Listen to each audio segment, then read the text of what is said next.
ફિરોઝ સાહેબ અને ચિરાગભાઈ અને બધા તમારા મારા વિદ્યાર્થી મિત્રો અને ભાઈઓ બહેનો બધા, સમયની પાબંદી છે, અનુકૂળતાએ વધુ વાત કરીશ, પણ હું એટલું કહીશ. હું ઘણીવાર બધાને જ્યારે વાત કરતો હોઉં ત્યારે એમ કહું કે ભાઈ એક દીવાર પિક્ચરનો ડાયલોગ હતો. દીવાર પિક્ચરની અંદર છે ને શશી કપૂર એવું બોલે, અમિતાભ બચ્ચન કે મારી પાસે રૂપિયા છે, પૈસા છે, મકાન છે, એટલે શશી કપૂર શું કે મેરે પાસ માં હે. આ અમારું વન વિભાગ જે છે ને, સોરી ટુ સે, અમારું વન વિભાગ મેરે પાસ સિંહ હે એમાંથી બહાર નહોતું આવતું. હવે આવ્યું, હવે આવ્યું. હવે માત્ર સિંહ નહીં, સમગ્ર જીવસૃષ્ટિ અને જીવસૃષ્ટિના રક્ષણ માટેની આપણે વાતો કરતા થયા. આંતરરાષ્ટ્રીય વરુ દિવસે અહીં આવવાનો ખૂબ આનંદ મળ્યો. નડાબેટ, નડાબેટ માટે હું એમ કહું કે મેરે પાસ નડાબેટ હે. જે વિસ્તારની અંદર 4 લાખ ફ્લેમિંગો હોય, આયુસીએનના ડેટા પ્રમાણે, આયુસીએનના ડેટા એમ કે આંતરરાષ્ટ્રીય વ્હાઇટ પેલિકન્સ, આપણા સફેદ પેણ કહીએ, એ એવું કે સમગ્ર વિશ્વમાં એની વસ્તી 25,000ની છે.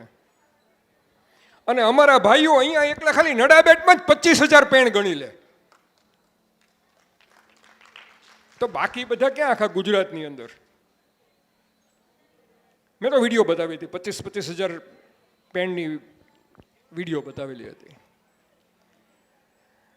નડાબેટ એક અદ્વિતીય સ્થાન છે, કુદરતી સરોવર તરીકે છે. શિયાળાની અંદર લાખો પક્ષીઓ નડાબેટમાં આવે.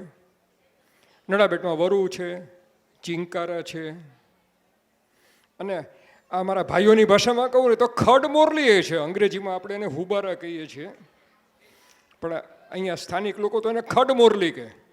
એ શિયાળામાં આવે. આપણે જજામાં એક માતાજીનું મંદિર છે ને, ત્યાં ગયો હતો ને, તે મને ભાઈએ કીધું હા અમારે ત્યાં ખડમોરલી છે. અને હગડ ઉપરથી જો ઓળખાતું હોય ને, હગડ ઉપરથી હાવજને ઓળખીએ, પણ હગડ ઉપરથી પક્ષી ઓળખાતું હોય એમાંના ઓછા પક્ષીમાંનું એક પક્ષી એટલે આપણું હુબારા બસ્ટાર્ડ છે, ખડમોરલી, કે જે હગડ ઉપરથી ખબર પડે કાંઈથી ગઈ. ને એ પણ એટલે એ આપણી અસ્મિતા છે. અને હું બધાને વિનંતી કરીશ, અને વિદ્યાર્થી મિત્રોને એને બધાને ખાસ જે યુવા પેઢી છે એને કહીશ કે આ નડાબેટને માણજો. અનુકૂળતા મળે ત્યારે શિયાળાની અંદર નડાબેટને માણજો. શિયાળામાં આવજો, અહીંયા પાણી નહીં દેખાય, પક્ષી જ દેખાશે. એટલા બધા ફ્લેમિંગો હશે, એટલી પેણ હશે. 35,000 એવોસેટ્સ કોંગ્રીગેશન એટ વન પોઈન્ટ. આ બધું હવે કદાચ એવું છે કે સિંહ પછી જો ગુજરાતને વૈશ્વિક નકશામાં સ્થાન અપાતું હોય ને, તો એ આપણા ગુજરાતની પક્ષી સૃષ્ટિ છે કે જે ગુજરાતને વૈશ્વિક સૃષ્ટિમાં લઈ જશે. અને એમાં પણ નડાબેટ આપને જાણીને નવાઈ લાગશે કે એક્રોસ ધ બોર્ડર, સરહદને સામે પાર, પાકિસ્તાનની સૌથી મોટી રામસર સાઇટ કચ્છનું રણ. The Pakistan's largest Ramsar site is the run of Kutch area, which falling hardly 10% of our run. મોટામાં મોટી રામસર સાઇટ છે.